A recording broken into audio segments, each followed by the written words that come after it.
అందరికీ నమస్కారం. చెట్లకు కావాల్సిన పోషకాలు, ప్రూనింగ్, వాటిని ఎట్లా కటింగ్ చేసుకోవాలి ఇవన్నీ నేర్చుకున్నాం కదా.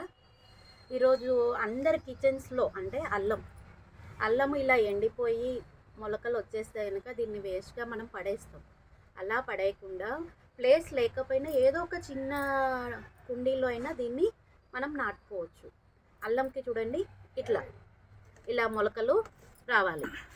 ఈ మొలకలు వచ్చిన అల్లానికి ఇట్లా ఒక సాయిల్ మిక్స్ అని నిన్న చెప్పాను కన్నా, కానీ అల్లం కానీ ఆలు దుంప జాతులు ఏవైనా పెట్టేటప్పుడు మనము సాయిల్ మిక్స్లో 60% మట్టి, 30% కంపోస్టు, 10% ఇసుక అన్నా కదా. అల్లానికి మాత్రము 30% ఇసుక తీసుకోండి.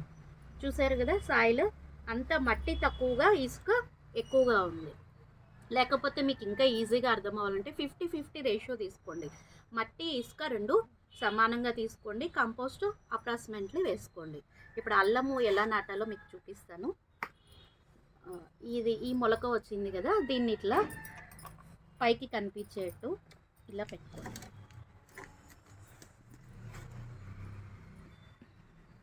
చూసారు కదా, ఈ మొలకలు ఇలా పైకి కనపడాలి. అన్నీ అంతే, ఇవి ఉన్నాయి కదా, ఇవి ఇట్లా పెట్టేసుకొని ఇలా నాటుకోవడమే. ఇంత పెద్ద టబ్బుకి ఒక 3-4 అయితే సరిపోతుంది. అల్లం ఉంది అని చెప్పి ఎక్కువ గడ్డలు ఒకే కుండీలో నాటకండి, ఎందుకంటే అవి స్ప్రెడ్డింగ్ అవ్వడము చాలా కష్టమవుతుంది. ఒక కుండీకి 1-2 ఇలాంటివి నాటుకోండి. ఇది నాది పెద్ద టబ్బు కాబట్టి 4 అల్లం ముక్కలు నేను నాటుకుంటున్నాను.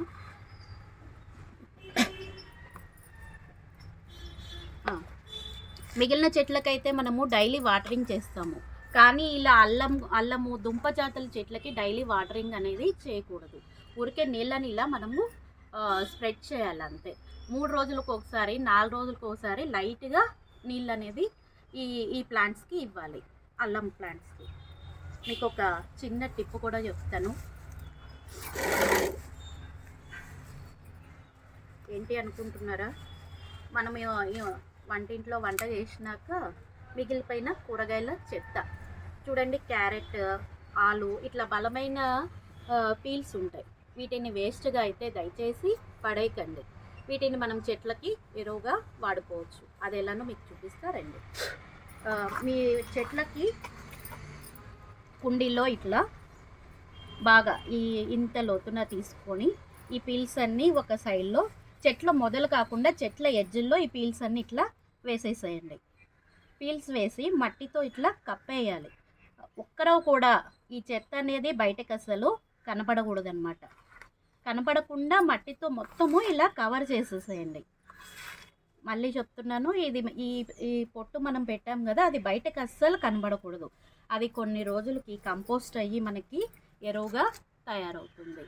చూసారా, రీసైకిల్ అంటే ఏంటో అనుకుంటున్నాం. అవి ఎక్కడి నుంచి మనం నేర్చుకోవక్కల్లా చెట్ల నుంచే మనం నేర్చుకోవచ్చు. మనం పాడైపోయిన కుళ్ళిపోయిన చెత్తను ఇస్తుంటే చెట్లు మనకేమిస్తున్నాయి? బలమైన ఆహారాన్ని, ఫ్రెష్ ఫ్రూట్స్ని, వెజిటేబుల్స్ని మనకి ఇస్తున్నాయి. రీసైకిల్ మనము చెట్ల నుంచే తెలుసుకోవచ్చు. అట్లనే అరటి తొక్క, వెజిటేబుల్ తొక్కలైనా వేస్ట్ చేయండి, కానీ అరటి తొక్కలను మాత్రం అస్సలు వేస్ట్ చేయకండి. అరటి తొక్కను మీరు కుండీ ఎడ్జ్లో ఎక్కడికైనా సరే ఇట్లా కుండీలో ఇట్లా ఒక్కొక్క కుండీకి ఒక్కొక్క అరటి తొక్క ఇట్లా తీసేయండి. ఇట్లా పెట్టి వీటిని ఇట్లా కవర్ చేసేయండి. మనము పోషకాలు 15 డేస్కి ఒకసారి ఇవ్వాలన్నాను కదా, ఇలా మనం అప్పుడప్పుడు చేస్తుంటే కొద్దిగా లేట్ అయినా కూడా చెట్లు దానికి కావాల్సిన పోషకాలు అనేవి చెట్లకి వస్తాయి. అలానే ఈరోజు మీకు మా గార్డెన్లో ఉన్న అరటి చెట్టును చూపిస్తాను, చూడండి. చూసారు కదా మా అరటి చెట్టు. ఈ అరటి చెట్టుని నేను పెట్టి 3 ఇయర్స్ అవుతుంది. ఇప్పటి వరకు నాకు దగ్గర ఒక 15-16 అరటి, ఒక్క చెట్టు నేను నాటితే 16 అరటి పిలకల పైనే నాకు ఇచ్చింది. ఈ చెట్టుని నేను చాలామందికి ఈ అరటి పిలకలు ఇవ్వడం జరిగింది.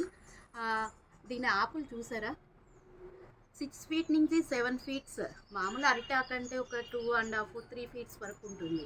కానీ ఈ అరిటాకు 7 అడుగుల దాకా వస్తుంది. కానీ దీనిలో అంత బలమైన ఆకులు ఇస్తుంది కాబట్టి ఈ అరటి చెట్టు కేవలము 1 ఇయర్కి ఒక్క గెల మాత్రమే ఇస్తుంది. అయినా మనకు ఆనందం కదండి. కష్టపడి 1 ఇయర్ పెంచినాక సంవత్సరానికి ఈ అరటి చెట్టు మాకు ఒక్క గెల మాత్రం ఇస్తుంది. ఈరోజు ఆ అరటి కాయలను కూడా హార్వెస్ట్ చేశాను, మీకు చూపిస్తారండి.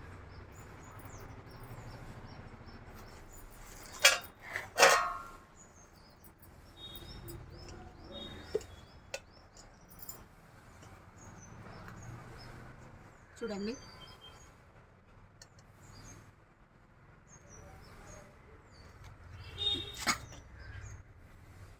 అరటికాయలు ఆనందమే వేరు కదా. సంవత్సరము మనకి పడిన శ్రమ ఫలితం మనకి దొరికితే ఎంత ఆనందం ఉంటుంది చూడండి. ఇవి చిన్న అరటి అనమాట, మన అరటిలాగా పెద్దగా ఉండవు.